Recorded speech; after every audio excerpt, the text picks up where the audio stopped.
вас на завтра 3 задачи. Первая. Нужно подготовить все ароматизаторы, проверить, что все четко. Вторая. Учесть складские остатки и занести их в таблицу. И третья. Слушай, проверите здесь все, потому что завтра с утра приедет Кирилл с Сергеем. Так что...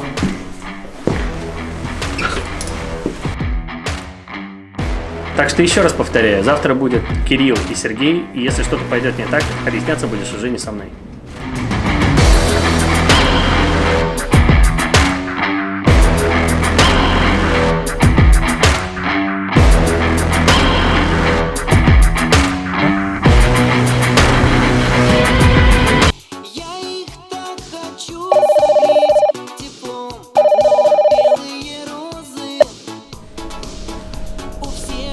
Уезжаем. Погнали, братан.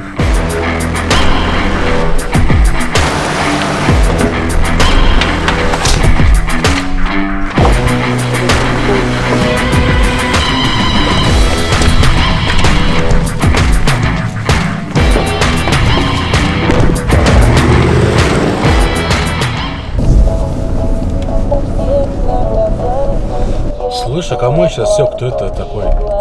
Да это же Илюха Романов, ты что, не знаешь? Нет, первый раз слышу. Но из Чебаки развитием занимается, серьезный кент. Так что для тех, кто тоже не в курсе и не пробовал, по промокоду «Чайник» 10% скидкой можно заказать, попробовать будет на сайте Hookah Time Shop. Ты тоже попробуй, закажи. Вот у них продукции тут разные фасовки можно. Так что серьезного кента поймали. Я понял.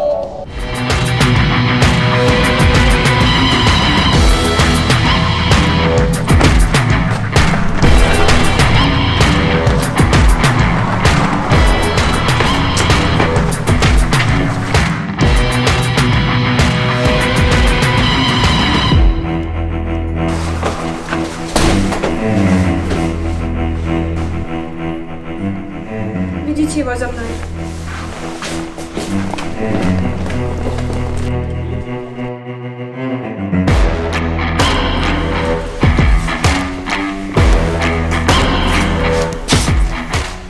Ну что, теперь у тебя есть на меня время?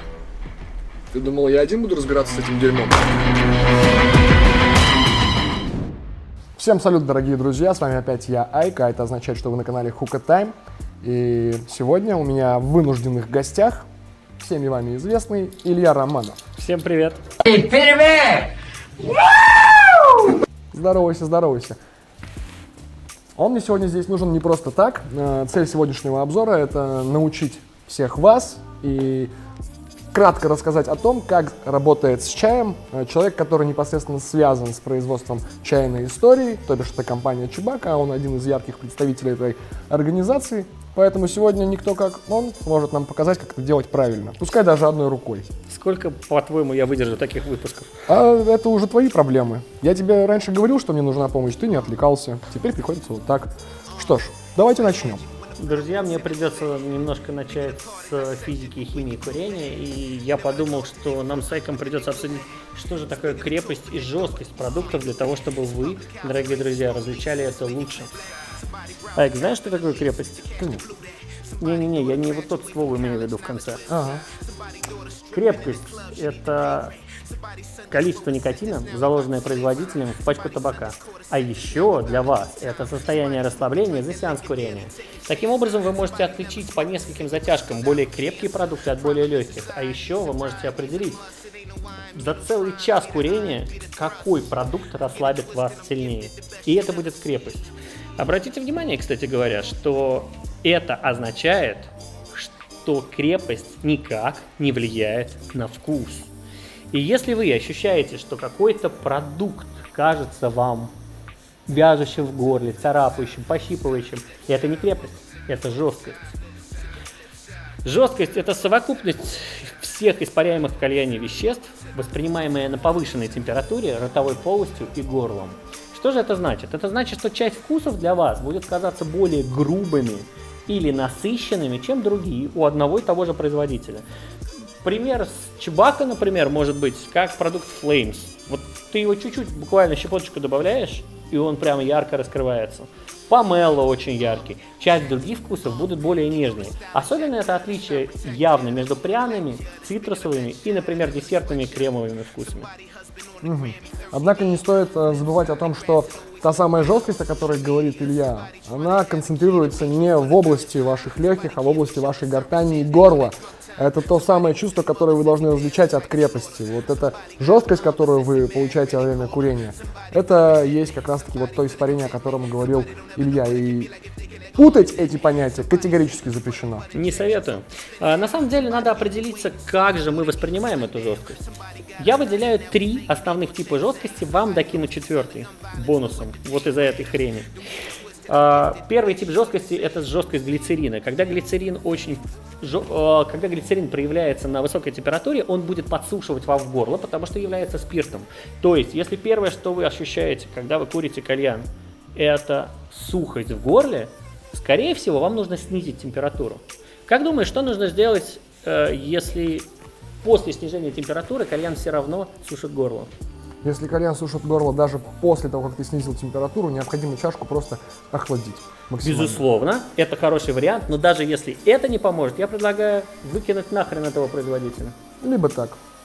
Идем дальше. Второй тип жесткости называется влажность. И вот этот тип жесткости вам более всего известен, потому что очень часто этот тип жесткости связан именно с продуктами типа чебака и прочими достаточно влажными продуктами. Это жесткость пропиленгликоля.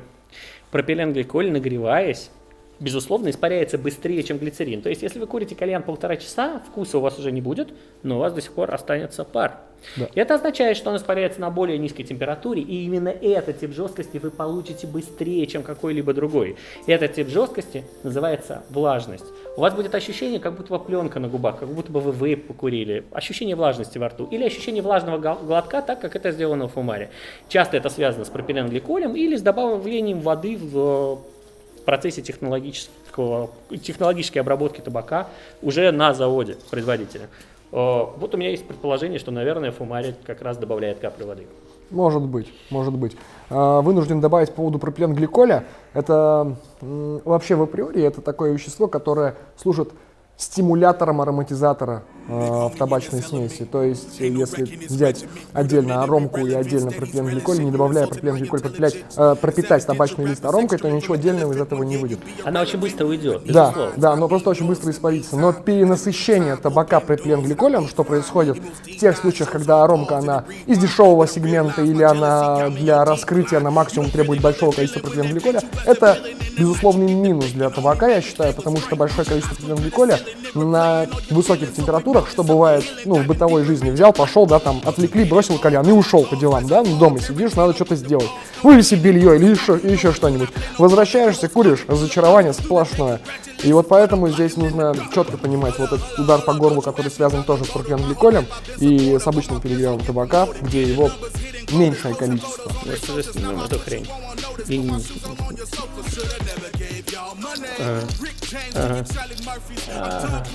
Понятно. Друзья, пропиленгликоль — это канцероген, и однозначно это одно из самых вредных веществ в кальяне. Но он является пищевым, и процент добавки его в любую табачную смесь достаточно мал. Естественно, на российском рынке абсолютно все продукты чуть более насыщенные, чем европейские и американские продукты. Вспоминайте то, что вы курили, и то, что вы курите на российском рынке. Это неплохо, но это надо учитывать, и именно поэтому температуры для этих продуктов чаще чуть более низкие, чем требуются для других.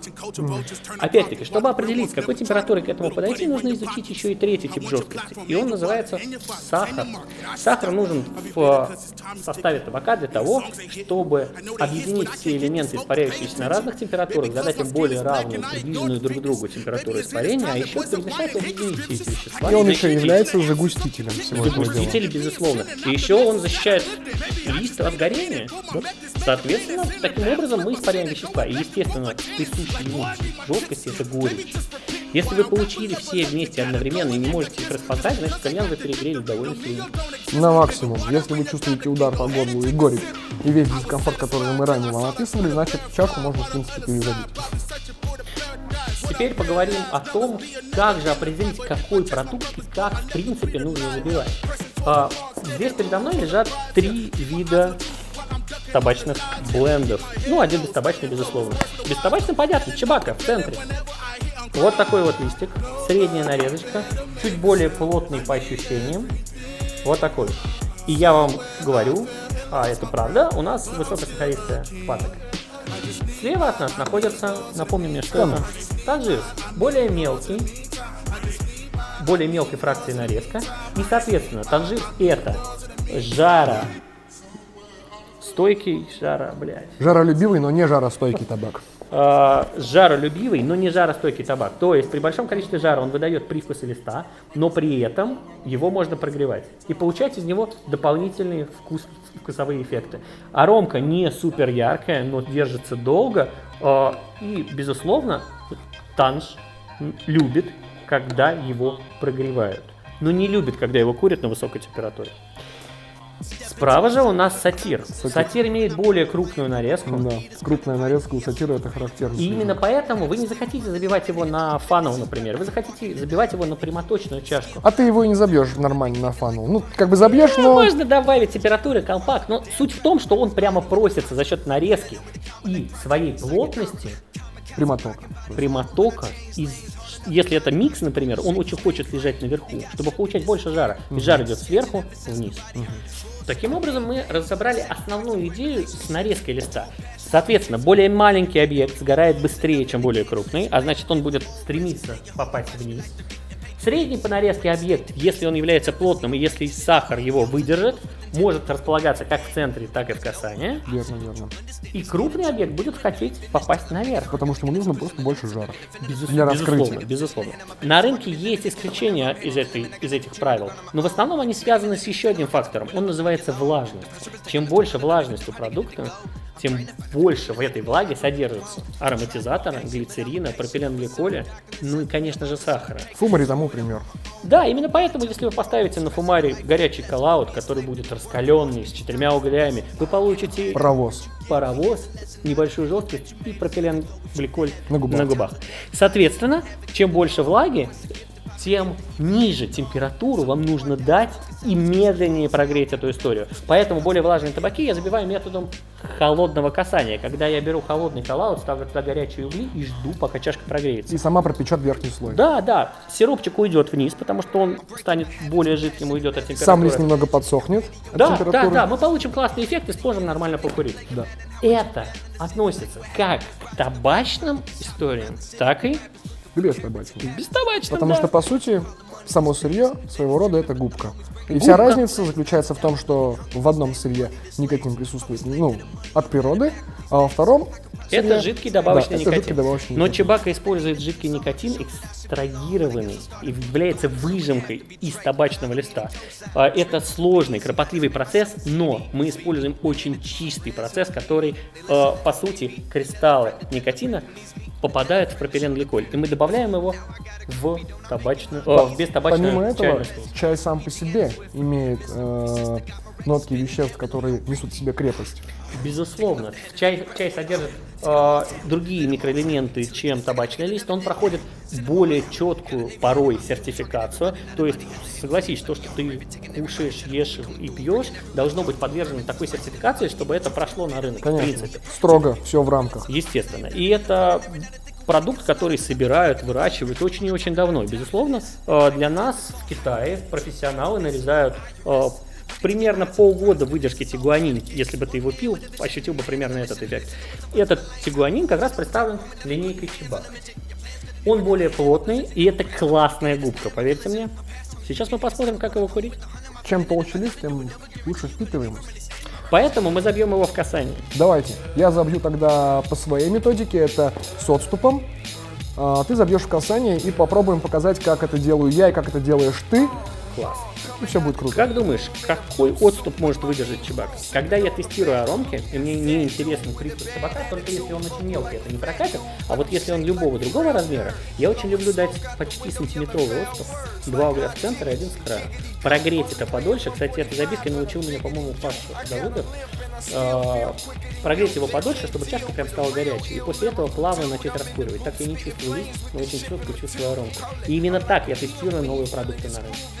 Потому что что ты не даешь этому листу на самых верхних слоях перегреться, даешь ему хороший отступ, и при этом Большее количество максимально, воздуха плавно передает температуру. да, максимально нагревая чашку, ты вот этим Я не путаю потоком долгого воздуха. курения, потому что объем Объем влаги это табака, то, сколько времени да. мы курим. Понятно. Меньше табака, меньше влаги, меньше и никотина в том числе, но я получу яркую и четкую аромату. Да, ну, Пора забивать. да, давайте перейдем к забивке, попробуем, сделаем 2 забивки, одну моим методом, вторую методом Ильи. Забивать будешь одной рукой, это твои проблемы. И все, раскурим, попробуем, как это все курится, поделимся впечатлениями, и, я думаю, чекнет наша охранница. Можно тебя так называть? Охранница.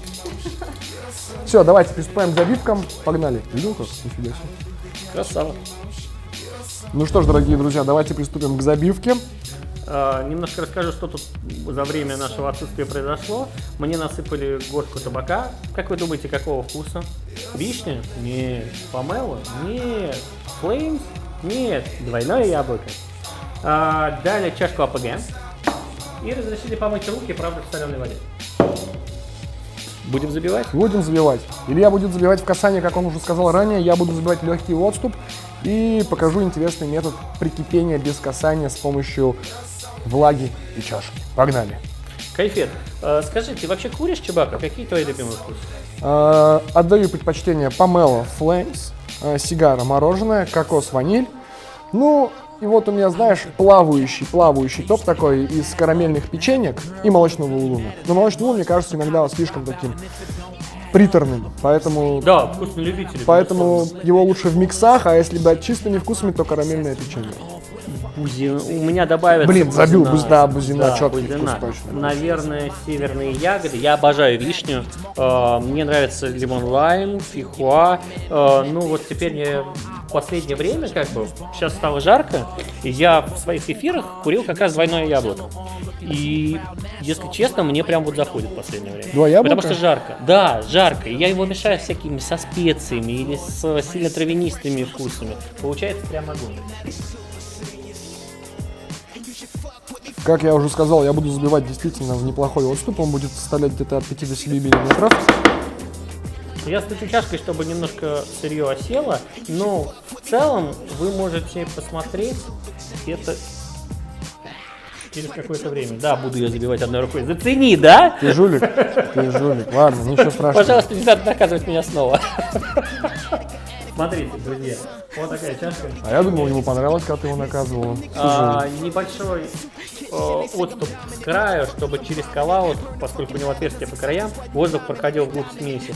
И колодец в центре, потому что у нас касание, чтобы мне было легче контролировать жар. Только для этого. Не то, чтобы там теплым воздухом снизу можно охладить горячую смесь. Нет. Мне нужно именно контролировать воздушный поток. Получилось чуть выше верха. Совсем слегка. Я еще добавлю немножко. Чуть-чуть добавлю еще.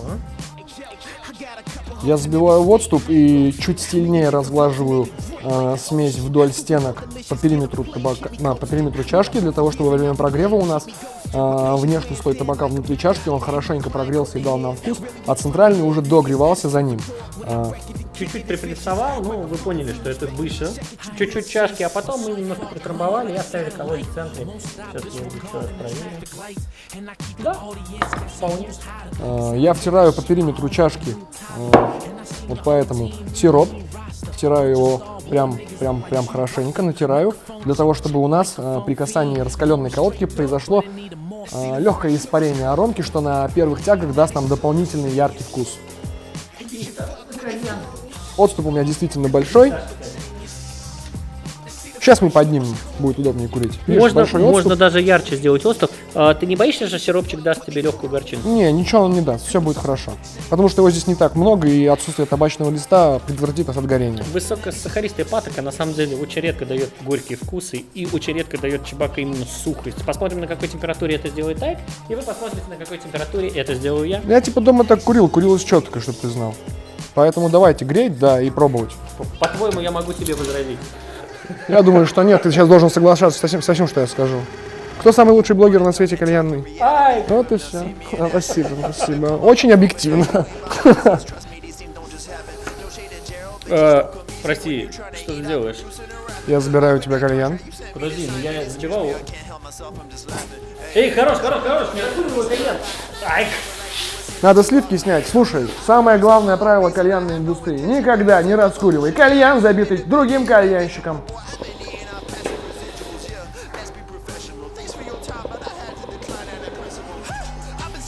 Итак, у меня история с холодным касанием. Я поставил холодный кавал, а Айк свой все еще греет. 3,25 угля. По-моему, углеоазис, нет? Какой уголь? Оазис. Кайф. 3,25, 2 в центре, 1 с края. Я подождал около 2-3 минут и начал плавно раскуривать. Количество пара будет повышаться, естественно, я делаю все это дело по машине, всегда могу надеть снова, подраскурить и снять опять. Вам я не рекомендую делать более 3 затяжек под колпаком. Все-таки он концентрирует в себе вещества, выделяемые углем.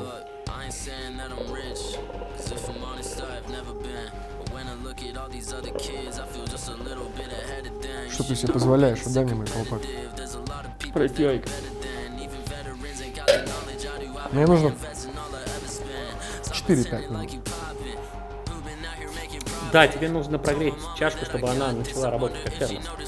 Вообще, интересный вид забивки, и посмотрим, как себя поведет продукт именно в такой версии. Вот так. Идем. Как тебе ДЕшечка? 2 яблока? Ну, блин, если ты, как бы, ты знаешь, что я люблю 2 яблока. Чем мы сейчас будем комедию сломать? Я уже много лет курю, и это был один из самых, не самый первый, один из первых вкусов, в принципе, который я попробовал, поэтому мне нравится двойное яблоко. Я его курил как и у Альфакера, как и у Нахвы, так и у других сторонних производителей. Мне всегда они нравятся. Но текилу я не пью. У чувака достаточно интересное двойное яблоко, оно однозначно анисовое. Я напутал. Абсент анисовый, а не текила. Абсент. Я не разбираюсь в алкоголе. Но тем не менее, двойное яблоко достаточно насыщенное, напоминает что-то старенькое, но с какими-то новыми нотами, наверное, более мягкими. Очень классно взлетает с флеймсом, эвкалиптом, базиликом, нидлс и любыми версиями елок, огромным количеством ароматов. Можно увести его как в кислую сторону, так и в сладкую сторону. Я очень люблю мешать его со специями и чем-то сладким. Подходят сладкие ягоды порой. Здесь 2 яблока у Чибаки, оно менее анисовое, более нейтральное, больше зеленого яблока, чувствую меньше анисового, но все-таки легкие нотки аниса, они вот на послевкусии проявляются, и это просто не такое грубое. Не может не работать. Однозначно двойное яблоко, его узнает кто угодно, кто его курит. Курица хорошо, иногда я переставляю угли, поскольку у меня нет с собой щипцов, я сделаю это пальцами. Вот примерно так. Ты шо? Выпендриваюсь в кадр. Смотри, щипцы. Мне за сегодня уже не привыкать. Когда ты меня отстегнешь? Когда я тебя отстегну? Никогда. Ты теперь здесь кальянщик, который врос в кальянную. Моя уважаемая компания, в которой я, кстати, являюсь директором по развитию продукта, обязательно меня выручит. Да? Посмотрим. Увидим. Я бы на твоем месте сейчас уж точно бы не выпендривался. Это не кино тебе, знаешь, стреляй. У тебя не хватит смелости, у тебя кишка тонкая. А ну выстрели в него. Выстрели. Пожалуй, не надо. Все хорошо. Все в порядке. Уверен? Все нормально? Я сделаю тебе еще кальян. Отлично. Поставь на предохранитель обратно. Хотя в лоб я все-таки получил. Да. Хороший удар. Красава. Жалко, что я не запомнил ваших лиц, но я вас найду. Я могу тебе все адреса скинуть, где они живут. Отстегни меня вначале. Так, нам осталось совсем чуть-чуть. Я уже чувствую, как моя чашка почти дошла до кондиции. Касание — это читерская движуха, понимаешь? Как мы с тобой говорили, количество влаги позволит мне курить его чуточку дольше. Сейчас температура достаточно повышенная, я уже могу оставить на 2 углях и курить дальше. Но поскольку сам вкус достаточно насыщенный, яркий, мне хорошо это. Грел на 4, правильно? Или ты... Прошу прощения, я бы и грел бы на 4. Замечание производителям ДСХ, ребят, вы поняли. Прикованный на цепи человек порой выдергивает шланг, но это бывает крайне редко. 1 раз за кадр. Что ж, давайте попробуем раскурить вторую чашку. Я думаю, что она уже приближается.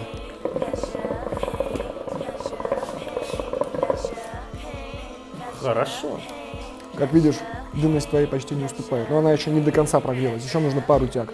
Пару тяг под колпаком, снять колпак, и смотреть, что будет дальше. Что ты куришь? Я? Угадай. Любимый вкус кого? Кого? Да ладно. Да ладно, это сигара с мороженым. На самом деле, один из моих любимых вкусов у Чубаки, и я его частенько курю, даже дома есть. Я в шопе у нас, в Hookah Time шопе. Кстати, пока коснулись разговора о Hookah Time шопе, если кому-то надо будет, имейте в виду, у нас есть промокод на Чубаку, если у вас будет желание все-таки попробовать забить как мы, или вообще в целом ознакомиться с этим продуктом, то чайник, это тот самый промокод на нашем Hookah Time шопе, по которому вы сможете купить себе немного табака со скидкой, ну, чайной смеси. 10% скидки, бери. Да. Итак. Дашь попробовать? Не. Да брось! Не первое видео снимаем. Ладно, давай я жар поправлю и потом попробую. Ай, красавчик. Прошу. Благодарю.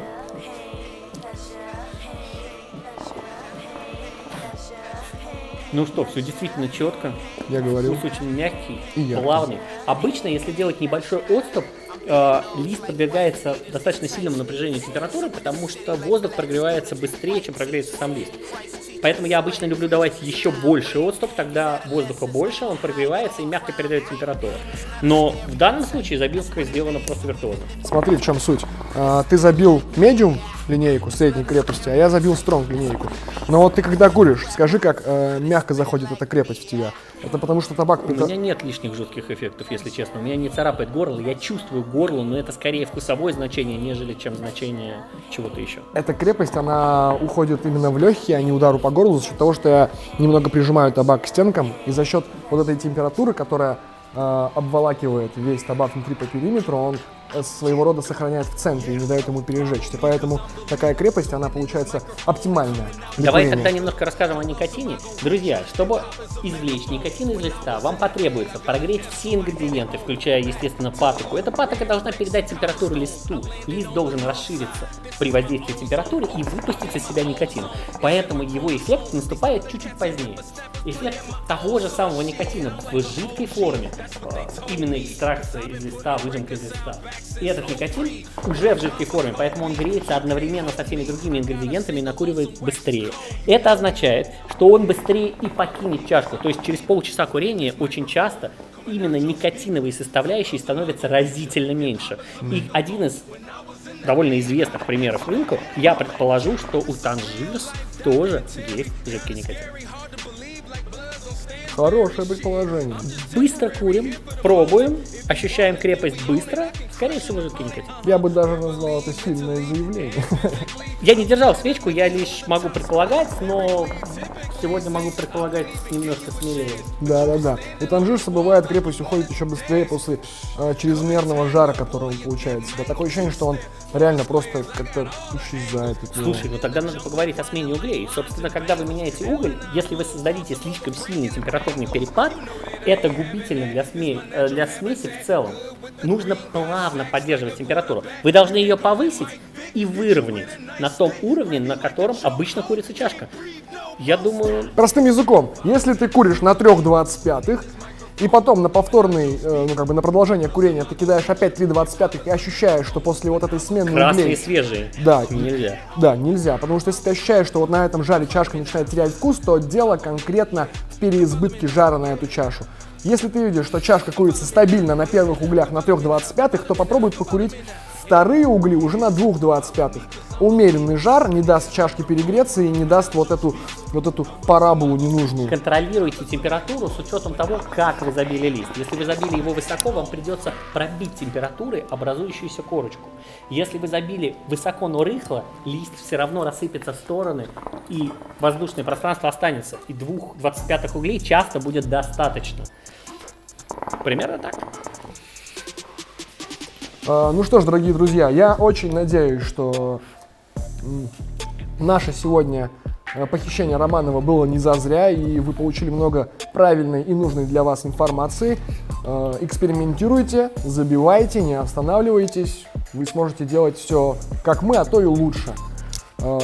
Вам всем большое спасибо за просмотр, дорогие друзья. С вами был, как всегда, опять я, Айк, вынужденный Илья. Это Hookah Time Club. И вам необходимо, как всегда, по традиции, подписаться на мой канал на YouTube, вступить в группу ВКонтакте Hookah Time Club, вступить в мой инстаграм Айкаштер и колокольчик нажми, чтобы знать о новых выпусках, лайк, коммент, что тебе понравилось, что не понравилось. Это очень важно. Всем еще раз спасибо, всем удачи, будьте молодцами, всем пока. Отстегни меня. Нет. Друзья, выручайте. Ну что же, дорогие друзья, давайте, как всегда, по традиции. Ты хочешь отсюда выбраться? Конечно, блин, отстегни меня. У тебя есть только один шанс. Это разыграть моим подписчикам 3 килограмма чебака. Чего? Да-да-да, выбора нет. Либо так, либо никак. В общем, посредством комментариев на YouTube и подписки на YouTube вы сможете автоматически участвовать в розыгрыше 3 килограмм чебака. Поэтому, дорогие друзья, все просто. Хорошо. Подписываемся и оставляем комментарии под этим видосом. А пока Я согласен, отстегни меня. постоишь пока тут, пока не подведем итоги розыгрыша. А то Ты еще гонишь? скажут, Что это за хрень? твои проблемы теперь. Я тебе говорил, приезжай, поговорим. Ты не хотел сам добровольно. Вот прошу, что из этого вышло. Отлично, работа, хорош. Ничего не знаю, братан. Ребята, отстегните меня, что происходит? Заканчивайте. Вы чего? Да, ничего не знаю, я ж тебе говорю. Блин. Что-нибудь отстегните. Да хорош.